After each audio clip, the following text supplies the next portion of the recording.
بسم اللہ الرحمن الرحیم۔ السلام علیکم۔ نبی صلی اللہ علیہ وسلم کی سیرت میں بھی ہمیں اتنا ہی اسلام نظر آتا ہے جتنا قرآن پاک کے صفات میں، لہٰذا قرآن اور حدیث دونوں کا مطالعہ ضروری ہے۔ اس سے پہلے کہ ویڈیو میں مزید آگے بڑھا جائے تو آپ سب دوستوں سے گزارش ہے کہ آپ میرے چینل کو سبسکرائب کر دیں اور بیل آئیکن کو پریس کر دیں تاکہ میری ہر آنے والی نئی ویڈیو آپ کو مسلسل ملتی رہے۔ لفظ قرآن کے معنی وہ جو پڑھا جا رہا ہے یا وہ جسے بار بار پڑھا جائے۔ یہ ایک الہی کلام ہے جسے اللہ تعالیٰ نے اپنے فرشتے حضرت جبرائیل علیہ السلام کے ذریعے پیغمبر اور آخر الزمان نبی صلی اللہ علیہ وسلم پر تھوڑا تھوڑا مسلسل نازل کیا ہے، جسے مکمل ہونے میں کل 23 سال کا عرصہ لگا تھا۔ آیت کا نزول ہوتے ہی آپ صلی اللہ علیہ وسلم انہیں کاتبین وحی کو اسی وقت تحریر کرنے کی ہدایت کرتے تھے، جسے بعد میں حافظین قرآن زبانی بھی یاد کر لیا کرتے تھے۔ دنیا کی کوئی اور الہامی کتاب اپنے لیے اس قدر حفاظت کیے جانے کا دعویٰ نہیں کر سکتی۔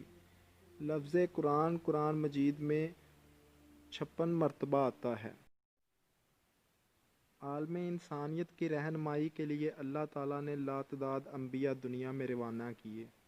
کئی چھوٹے چھوٹے صحیفوں کے ساتھ اللہ تعالیٰ نے بڑی کتابیں زبور، تورات اور انجیل بھی نازل کی تھیں، لیکن ان کتابوں کا کوئی ابتدائی نسخہ اب کہیں بھی دستیاب نہیں۔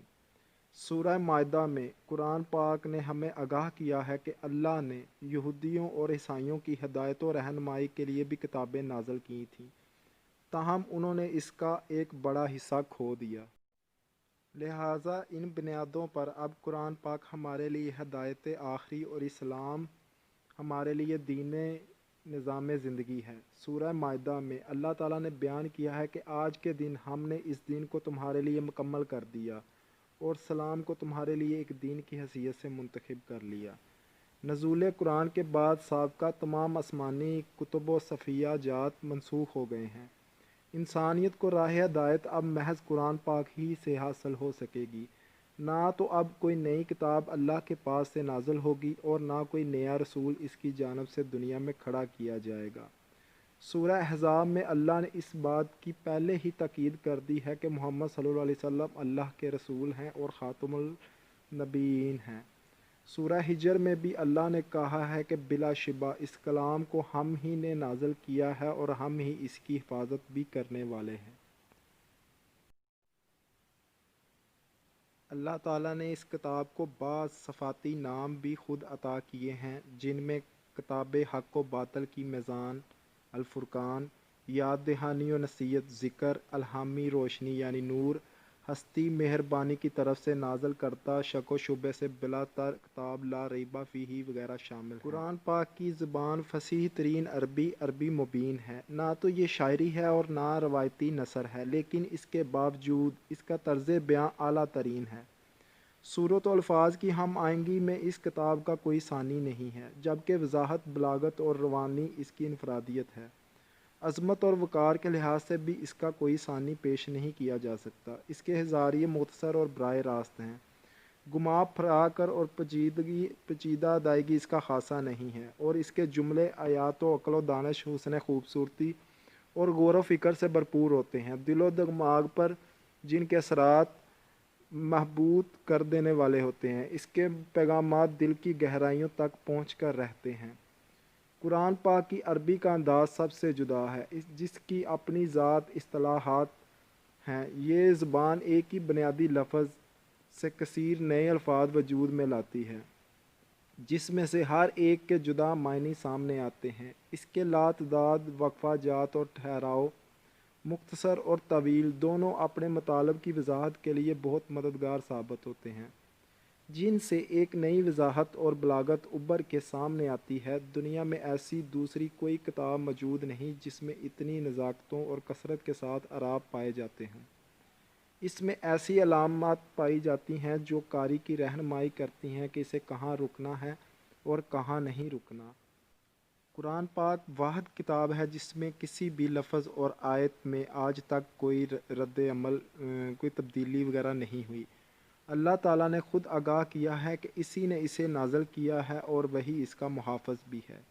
یہ آج بھی ٹھیک اسی حالت میں ہے جس حالت میں یہ کبھی اترا تھا، اور لاکھوں مسلم مرد و خواتین اور بچوں نے اسے لفظ بہ لفظ حفظ کیا ہوا ہے، لہٰذا اس کا کوئی نظر ثانی شدہ ایڈیشن موجود نہیں ہے۔ قیامت تک کے لیے قرآن پاک اپنے انہی ابتدائی الفاظ و آیات کے ساتھ موجود رہے گا۔ اس کی مثال یہ ہے کہ اگر نبی صلی اللہ علیہ وسلم اب اس دنیا میں واپس آئیں تو وہ اپنے باوقار مسلمانوں کو ٹھیک اپنے ہی دور والا قرآن پڑھتے اور اپنے ہی زمانے والی نمازیں ادا کرتے ہوئے پائیں گے۔ زکوٰۃ اور عمرہ حج کی ادائیگی کو بھی وہ اپنے سالوں والے دور کے مطابق ہی پائیں گے۔ قرآن کریم کا ترنم یعنی قرأت ایسی مثالی اور حسین ہے کہ دل و دماغ کو اپنی گرفت میں لے لیتا ہے اور سننے میں بہت بھلا لگتا ہے۔ تلاوت کے دوران اس کا لب و لہجہ اور اس کی گونج براہ راست دل پر اثر کرتی ہے، جس کے باعث دل کے تار لرزنے لگتے ہیں اور روح میں ایک خوشی کی سی کیفیت طاری ہونے لگتی ہے۔ کامل یکسوئی کے ساتھ درد میں ڈوب کر مترنم آواز سے کی جانے والی قرآنی تلاوت کاری کے جذبات و احساسات پر حاوی ہو جاتی ہے اور اس کا ایک مضبوط رابطہ اللہ کے ساتھ قائم ہونے لگتا ہے، جس کے نتیجے میں آنکھوں سے آنسو بہنے لگتے ہیں۔ قرآن پاک کا یہ وہ معجزہ ہے کہ جس کی نظیر کوئی دوسری نظر ثانی شدہ الہامی کتاب پیش نہیں کر سکتی، لہٰذا آپ بھی تلاوت کریں، اس کی دولت سے محفوظ ہوں اور اطمینان و سکون حاصل کریں۔ اگر آپ تلاوت تھوڑے سے حصے کی کریں گے لیکن اس پر غور و فکر زیادہ کریں گے تو آپ ہل کر رہ جائیں گے کہ ایسا لگے گا جیسے آپ اللہ تعالیٰ سے زیادہ قریب ہو گئے ہوں۔ اس لیے کہا گیا ہے کہ اس قرآن کو ٹھہر ٹھہر کر ترتیل کے ساتھ پڑھا کرو۔ قرآن مجید اللہ تعالیٰ کا ایک معجزہ ہے۔ اس کا سب سے بڑا ثبوت یہ ہے کہ اسے لاکھوں حافظین زبانی یاد رکھتے ہیں۔ یہ بھی قرآن پاک کا معجزہ ہے کہ اسلام اب دوبارہ میدان عمل میں نظر آ رہا ہے، مگر بھی مفکرین کے نزدیک کل تک اس کے بارے میں خیال تھا کہ اسلام کا دور اب ختم ہو گیا ہے اور مستقبل کی دنیا میں اس کا کوئی کردار نہیں ہے۔ ان کا کہنا تھا کہ اسلام تو اب بالآخر مٹ جانا ہی ہے، تاہم دنیا کی تجدید اور خزاں رسیدہ جدید و تہذیب کی بربادی کے لیے اسلام کو ابھی ایک فیصلہ کن کردار ادا کرنا باقی ہے، بلکہ در حقیقت اس وقت اسلام ہی وہ واحد مذہب ہے جو معاشروں اور اقوام کو مذہب بنا سکتا ہے۔ دوسرے تمام مذاہب اور مقدس تحریریں بالآخر فنا کے گھاٹ اتر جائیں گی۔ دیکھا جائے تو انسانیت کے لیے اللہ تعالیٰ کی جانب سے اسلام ایک عمدہ عطیہ ہے۔ الہامی علوم کا تمام سر چشمہ قرآن پاک ہے، جو اپنی جامعیت کے اعتبار سے سب سے بلند ہے۔ یہ اللہ کی آخری کتاب ہے جس میں اللہ کی وحدانیت، قدرت اور اس کی برتری کے بارے میں بار بار دلائل دیے گئے ہیں۔ وہ حاضر و ناظر اور قادر مطلق ہے، زمین و آسمان کی بادشاہت کا مالک ہے، زمین و آسمان میں پائی جانے والی ہر شے پر قدرت رکھتا ہے۔ قرآن پاک میں ایک دائمی زندگی بعد موت کا بھی تذکرہ بار بار پایا جاتا ہے۔ وہ مجرموں کو تنبیہ اور نیک بندوں کو بشارت دیتا ہے، شیطان کے فریب اور دوزخ کی آگ سے محفوظ رہنے کی تاکید کرتا ہے۔ اس کے ساتھ وہ جنت کے اصول کے لیے ترغیبات اور رہنمائی بھی فراہم کرتا ہے۔ قرآن پاک بت پرستی، مادہ پرستی اور اپنے ساتھ کسی بیٹے کو منسوب کرنے کے تصور کو مسترد کرتا ہے۔ یہ کتاب انسانی زندگی کے ہر دائرے، سماجی، دنیاوی، مذہبی اور روحانی کے بارے میں رہنمائی فراہم کرتی ہے، لہٰذا اس لحاظ سے قرآن پاک کا دائرہ اثر دوسرے تمام مذاہب سے بہت آگے ہے، جس کی روشنی میں حق کو باطل سے اور نیکی کو بدی سے بآسانی علیحدہ کیا جا سکتا ہے۔ انسان کے کامل بالغ اور باشعور ہونے تک کردار، اخلاق اور شخصیت کے نکھار کے بارے میں ہدایت گود سے گور تک ہر جگہ موجود نظر آتی ہے۔ نماز، روزے، شادی، طلاق، ورثہ، صدقہ، جنگ، صلح، اقتدار، مترجم اور درجنوں دوسرے معاملات میں بھی اس کی ہدایت بہت واضح ہے۔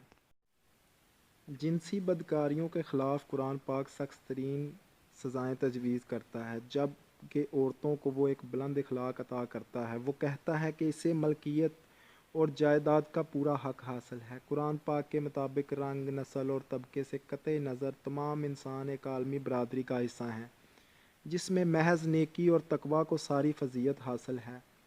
تمام علوم کا سر چشمہ اللہ کی ذات ہے۔ وہ انسانوں پر زور دیتا ہے کہ وہ آسمان اور خلائی وسطوں کو دریافت کریں اور فطرت سے اپنے مضبوط تعلقات قائم کریں۔ اس لیے آئیے ہم سب مل کر اللہ کی کتاب قرآن پاک کا مطالعہ کریں اور اس کے مضامین پر غور و فکر کریں۔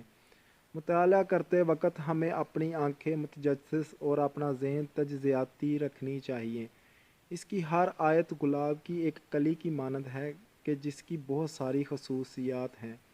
اس کی تہ در تہ پنکھڑیوں میں پوشیدہ ہیں، لہٰذا جتنا گہرا آپ قرآن پاک کے ورقوں میں اتریں گے اتنا ہی زیادہ آپ اس کے فوائد سمیٹ سکیں گے۔ اگر آپ کو میری یہ ویڈیو پسند آئی ہے تو اس ویڈیو کو لائک کریں اور زیادہ سے زیادہ شیئر کریں اور چینل کو سبسکرائب کرنا نہ بھولیے گا۔ ملتے ہیں نیکسٹ ویڈیو میں۔